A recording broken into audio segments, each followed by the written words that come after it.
But when I'm thinking of second brain, I'm thinking about where can I just store all this? We get bombarded with so much information on a daily basis. Like it's difficult to hold it all in your head. Your brain gets saturated at some point, and you want to take it out of your head and dump it into this second brain. Welcome to the Kingspiration Podcast. This is the place where you'll learn how to get unstuck and gain momentum in your life and business. Each week, we tackle the real aspects of entrepreneurship, personal development, relationships, and fitness. I'm your co-host, Ethan King from Atlanta, Georgia, USA, entrepreneur, TEDx speaker, and best-selling author of Wealth Beyond Money. And I'm your co-host, Justin King, no relation to Ethan, from Cape Town, South Africa, entrepreneur, speaker, and business growth strategist. Our journey crosses continents and cultures, sharing wisdom and experiences to propel you forward. Welcome to Kingspiration. Let's start the conversation. All right, so I am reading the book Building a Second Brain by Tiago Forte because I struggle with where to store information. Like when I take notes at learning events and or just thoughts that I have or journaling, like I have things written down by hand in different books. And then I have some things stored in my Apple Notes on my phone. And then I have some things stored in Google Drive because I can't store things like docs and spreadsheets and slideshows in Apple Notes. And then where do I organize it all? I primarily use Trello to try to organize my thoughts and projects because I like the Kanban style side by side. But I still feel like I'm using so many different types of softwares. And then you have the handwritten stuff as well. So what I'm trying to do is get it all in one place so that I can easily search and find things, which is why I picked up the book, Building a Second Brain, and also got that's what it's called, the tablet, Remarkable, for my birthday, because everyone I know who has one swears by it. So what we want to talk about today is like, how do you organize? Where are you with organizing your thoughts and your notes? And then where do you want to go with that? So that's kind of where I am, Justin. What about you? Yeah, the Building a Second Brain is an interesting one. So I haven't read the book, and I was actually just trying to look for a link here specifically while you were speaking. But I haven't yet read the book. But Tiago Forte is somebody who's been on my radar for some time, and I certainly was not an early adopter of Notion, but Notion has been around for some time, and trying to dig a little bit deeper into understanding how to use Notion. Tiago Forte, I came across him really early, and I built out a bit of a database just for our business back then around how to structure the note taking just within Notion for our business, and the para method that he outlines. So going into a little bit of detail there, but so that's where I first heard the concept of second brain, and that was particularly for work. But I'm more interested in, and I know there's overlap between work and personal; it's all blurred. But I then had this idea in my head that I absolutely needed a second brain to rule my life, a second brain for anything interesting that I read, anything interesting that I heard. Where was this all going to go? And I think I've had those best of intentions to build a second brain for about the last 6 years. And and it just hasn't materialized. So I love the concept. Whether I think it's for everyone, I'm not too sure. So that's where I am on it at the moment. Yeah. So you brought up the para method, and para, PARA, stands for projects, areas, resources, and archives. So it's interesting because I've started kind of doing this with this new Trello board that I created to help manage projects between me and my new virtual assistant who's in the Philippines. And it's interesting when you bring somebody brand new into your life who knows nothing about you, then it forces you to organize your thoughts in your life in a visual way that someone else can understand it. And it's been kind of a jumbled mess in my head because I have so many things going on. So in a way, I've kind of accidentally done this para method in this new Trello board. So what I did was, in Trello, you have a series of lists. So then I named each list a different area of my life. So like, for example, I have a list for stuff for Greeks. I have a list for Zeus's Closet. I have a list for my speaking engagements and books and things like that. have a list for Simple Success School. I even have a list for some of the volunteer work that I do with EO. And then under each list, I have projects that relate to that particular topic. So anytime an email comes in, if it's related to a certain project, then it goes on that card in that particular list. And then I've also started like some cards that have to do with tasks for my VA to do. And then the cool thing about Trello is you can click on it, and then on the back of a card, like for example, I have one thing that I'm gonna have my VA doing is replying to sales inquiries emails, like when people want quotes. So on the back of the card, it has instructions for her on how to do that. And have that kind of for each area of my life. I have these projects, and some of them are long-term projects, some of them are short-term, and some of them are just recurring daily tasks or recurring weekly tasks, things like that. I think I'm on the right path with this, but I'm not 100% finished with the book yet. We also have a speaker coming to EO next month. Scott Novus is going to teach us on this. So Amazing. I'll keep you updated on how it's working. But do you think, so the question I've got for you there, Ethan, do you think that's, so I love everything that you've outlined, but do you think that's not more like productivity and task management? Or because when I think of second brain, I think of, and I think that's absolutely a use case. But when I'm thinking of second brain, I'm thinking about where can I just store all this? We get bombarded with so much information on a daily basis. Like it's difficult to hold it all in your head. Your brain gets saturated at some point, and you want to take it out of your head and dump it into this second brain. So I absolutely get that managing tasks for sure. I know I would stay awake at night sometimes because I'm thinking about tasks that I need to write down somewhere, things that I need to get across the line. So I love what you're saying there. But how do you use it purely just from storing of information? So simplest example, having a really rad quote that you come across, you're like, man, I'm going to use that in a talk one day, or I just want to have access to it.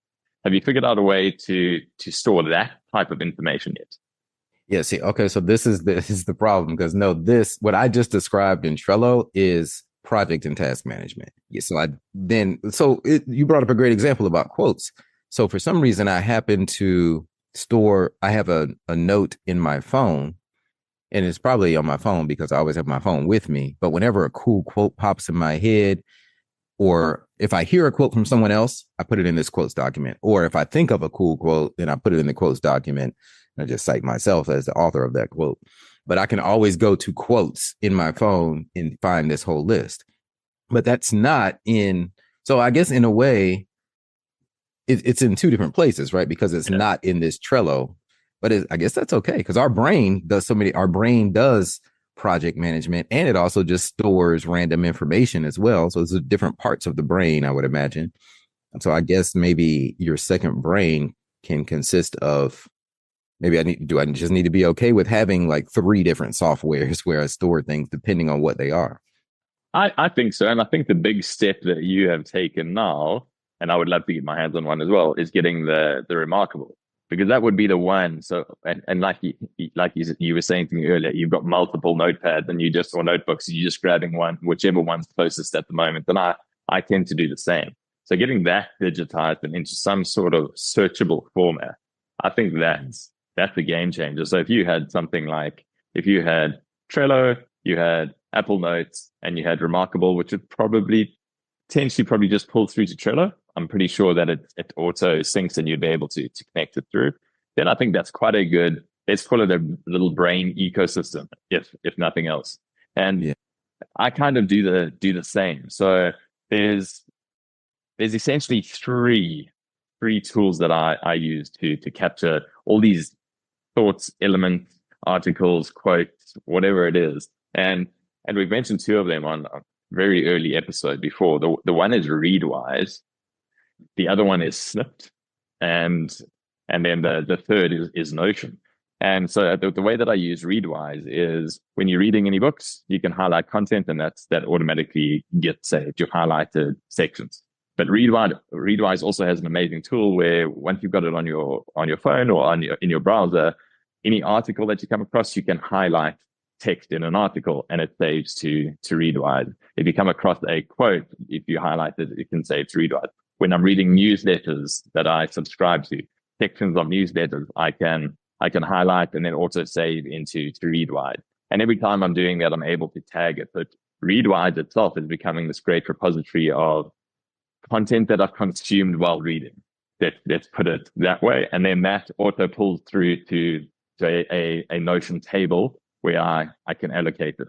So that's the one aspect. And then Snip. The main two places that I consume content are reading and podcasts. And then Snip is for podcasts. And again, you're able to snip certain sections of a podcast, hitting a button, and it saves essentially a minute long. You can edit how long you want that to be. And then it transcribes it. And again, that can auto link through to Notion, which pulls through to a table. And then lastly, I've also just got Apple Notes that I use. So I don't feel that I necessarily want to build a really intricate second brain, because I struggle to perfect that. But I just want to know that when I come across something, I'm sending it somewhere that I'll be able to search it at some stage. And with some basic tagging, I'm getting that right. I've tried to alleviate. So you know what, the anxiety that building a robust second brain gave me was the fact that if I've built the second brain, does that mean I have to be saving anything and everything? Because that's what I got that into my head at some stage. I was like, what, you got a second brain? That means anything that's interesting, you've got to be snipping this and taking that and making sure that gets saved. And you heard somebody say this, and that's going to be sent there. And have you tagged it correctly? And I found it quite overwhelming from that point of view. So now it's just the stuff that really sticks out to me. I want to make sure that gets sent somewhere. It's searchable, so it's not just sitting in a notebook. So this is my problem at the moment. I've still got things on paper. I'd like to move away, but send it somewhere that's searchable. And then one of the best things, the advice, I'm going to call it advice, that really set me free from all of this is the one line: the important shit will stick. When you're listening to a podcast or reading a book or reading an article, we can become so overwhelmed now with taking incredible notes. But very often, like the really important stuff, the stuff that matters, that's the piece of spaghetti that sticks against the wall, and you'll be able to recall it. And the habit that I've got myself into is I'm backing my first brain at the moment. And the stuff that sticks, generally what I'm trying to do now is I'm trying to share it with somebody or teach it to somebody as quickly as possible after I hear it. And that has been a game changer for me. Sorry, I've gone on a bit of a rant and a tangent, but that's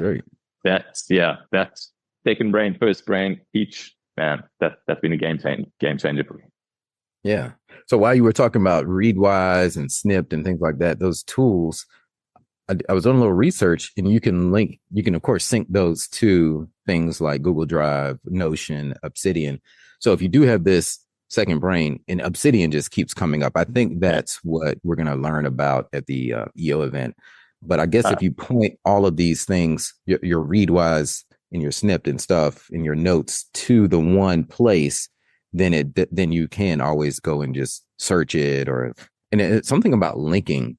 You can link things, so you can see like connecting thoughts in these networks. So that's the evolution of where I want to take it. Digitizing all the handwritten stuff, getting it in there.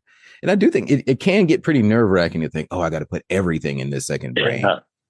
But I guess it could benefit you. You know, it's almost like we talked about the idea trap. Like when I'm out for a run or I'm in the shower, those awesome ideas come to me. I don't want to forget them. So I got to figure out some kind of way. And I generally go to Apple Notes for this. I try to get it. I'll stop in the middle of a run and just put notes into my phone so I don't forget it. And I have a lot of gems, like a lot of great ideas have come out of doing that. So I do think it's good to trap those great ideas somewhere. And eventually, if it ends up in your second brain, great, because then you might be able to link that with a book that you read or something that you heard on a podcast. And it's when those ideas kind of cross-pollinate, that's when you can create something pretty massive. So what do you think is an easy first step into using a second brain? The first thought that comes to mind for me, and I'd love to hear your take on it, is I think actually choose an area of your life that you want to trial it in or start using it for. because that's what I found overwhelming. Is I thought about, okay, well, am I going to use it for health and fitness and food and work and project management and tasks and speaking and anything and everything? Whereas where I actually ended up focusing on as a starting point was anything that I thought would be interesting to put in keynotes. So anything that stuck out for me from that point of view, and anything that would really add value to the facilitations that I do with clients. I started there. And once I got the hang of that and found a method that worked for me there, then I kind of expanded on to bringing a few other elements into it. But I just chose one area of my life, anything that was essentially to do with presenting content.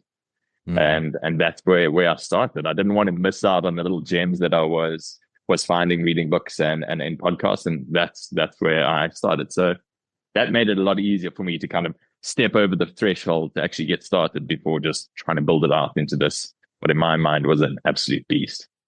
Yeah, I think you can get caught up in what the different softwares, right? But at the end of the day, it's more about the organization, because you just mentioned different areas, right? Which is the first A, is projects, areas, resources, archives. Yeah. So then, I mean, I get, if you think about it that way. So we talked about the projects, and I use Trello for that. What do you use for project management? Microsoft Teams. So we use essentially Planner in Microsoft. Okay. And then the areas. So you got to have some way to organize those different areas. So if you have, like, I do the same thing. Like, one area would be keynotes and public speaking. When I get ideas that I want to put into that area, right now I go to my notes on my phone again, because I usually have it with me. So I think that's the key thing. Like, I have a note for just those ideas, and then I'll organize it into like my Google Drive folder where I have my keynotes, things like that. But I do think that it's key to have it organized like that. And then you have the R, which is resources. So your resources could be where you keep the books that you've read, or well, not the entire book, but the notes from books that you've read, notes from podcasts, things that have jumped out on Snipd, Readwise, notes that you've taken at a conference or something. That would all go into your resources. And then archives is where you put things like completed projects. You just kind of store them away, so you can always refer back to them, but they're not like in your face, taking up mental space. Yeah. The one last thing that I think I'll add to this is that I really think that complicated, well-structured second brains, not for everybody. And I think I'm one of those people. I get the barrier to entry, the effort that it takes to get to that point where I've understood it and I've structured it correctly, and the anxiety it will provoke if I haven't got it right is just too much of a barrier to entry for me. So keeping it simple absolutely works for me. We both have a good friend, Richard Mulholland. He goes deep into second brains, and he loves the idea, and he'll use the different tools and the different platforms, and really he masters the craft of it. So that's really interesting how good he is at tagging everything. And then on the other side of the spectrum, and this is proof that I don't want to say in order to be successful, that's a terrible line, but it's proof that individuals that have had access to huge amounts of information have chosen not to use a second brain intentionally. And Tim Ferriss, he's one of the grandfathers of podcasting these days. I think he first started over 10 years ago, over 1 billion downloads. I heard him speaking the other day about the fact that he still uses Evernote. He hasn't gone deep into a second brain. He still uses Evernote.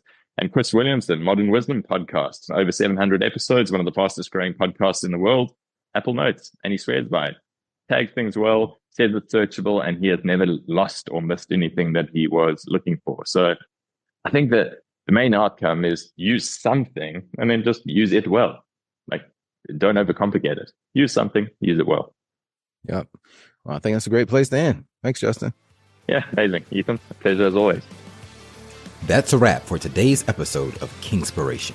We hope this conversation sparked insights to ignite action in your life and business. We're on this journey together, sharing our challenges and successes to help all of us take the next step towards building momentum and ultimately reaching our goals. If you found value in today's episode, please share it with someone else who might benefit and leave us a 5-star review. And remember to hit subscribe so you don't miss out on our weekly conversations. Until next time, keep rolling, keep growing, and keep being inspired.